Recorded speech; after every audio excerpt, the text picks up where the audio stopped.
তারপরেও যখন আমরা সূর্যের তাপ সহ্য করতে পারি না, তাহলে যেদিন 1 কিলোমিটার উপরে সূর্য চলে আসবে সেদিন কেমন করে সহ্য হবে?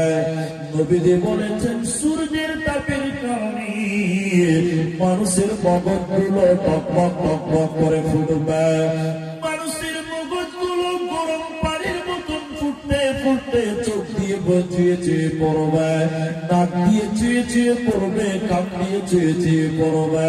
আর সূর্যের তাপের কারণে মানুষেরা সেদিন ঘামতে থাকবে, মানুষেরা ঘামবে।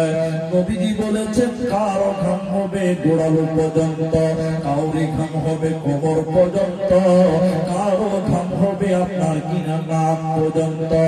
সূর্যের তাপের কারণে মানুষের চামড়াগুলো কিয়ামতের দিন পুড়ে যাবে, কালো হয়ে সাদা হয়ে যাবে, আর মানুষের মগজগুলো টকবক টকবক করে ফুটবে। আল্লাহ নবী বলছেন পৃথিবীর লোকেরা শুনে নাও, কিয়ামতের দিনে মানুষেরা উলঙ্গ হয়ে দাঁড় হবে। কিয়ামতের দিনে মানুষেরা উলঙ্গ হয়ে দাঁড় হবে, তাদের পরনে কোনো জামা থাকবে না, তাদের শরীরে কোনো কাপড় থাকবে না, মাথায় ছাতা থাকবে না, আপনার কিনা পায়ে জুতা থাকবে না। মানুষেরা উলঙ্গ হয়ে কিয়ামতের ময়দানে দাঁড় হবে। দ্বিতীয় সূর্য যখন ঢুকবে রে, ওই সূর্যের তাপে মানুষেরা উলঙ্গ হয়ে দাঁড় হবে।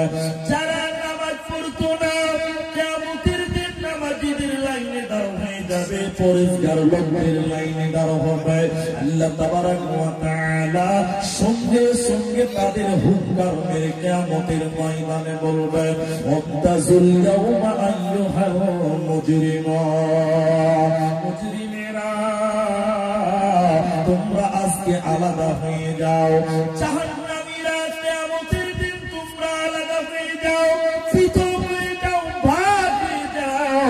ওয়াবতাজুল ইয়াওমা আইয়ুহাল মুজরিমুন, তোমরা দুনিয়াতে নামাজীদের দলে ছিলে না, জান্নাতীদের দলে ছিলে না, অতএব আজকেও তোমরা জান্নাতীদের দলে থাকতে পারবে না, আলাদা হয়ে যাও, পৃথক হয়ে যাও। এবার কিয়ামতের ময়দানে অপরাধীরা আল্লাহকে বলবেন, আল্লাহ কেন আমরা আজকে আলাদা হয়ে যাব, কেন পৃথক হব কেন? আল্লাহ আপনি বলুন। আল্লাহ তাবারাক ওয়া তাআলা বলেন, আলাম আহাদ ইলাইকুম ইয়া বানি আদম আল্লাহ তা'বুদুশ শাইতান।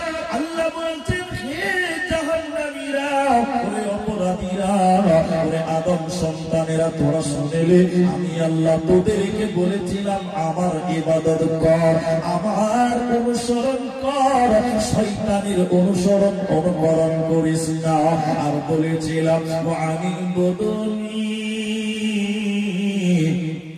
আমারি ইবাদত কর, হাদা সিরাতুম মুস্তাকিম। কিন্তু দুনিয়াতে শয়তানের অনুসরণ করেছিলাম, শয়তান তোমাদের প্রকাশ্য শত্রু, তোমরা তাকে মেনেছিলাম, আমি আল্লাহর ইবাদত করো না।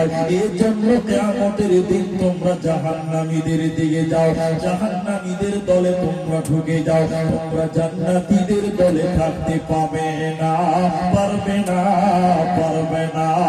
এরই নাম কিয়ামত। আর একটা কারণ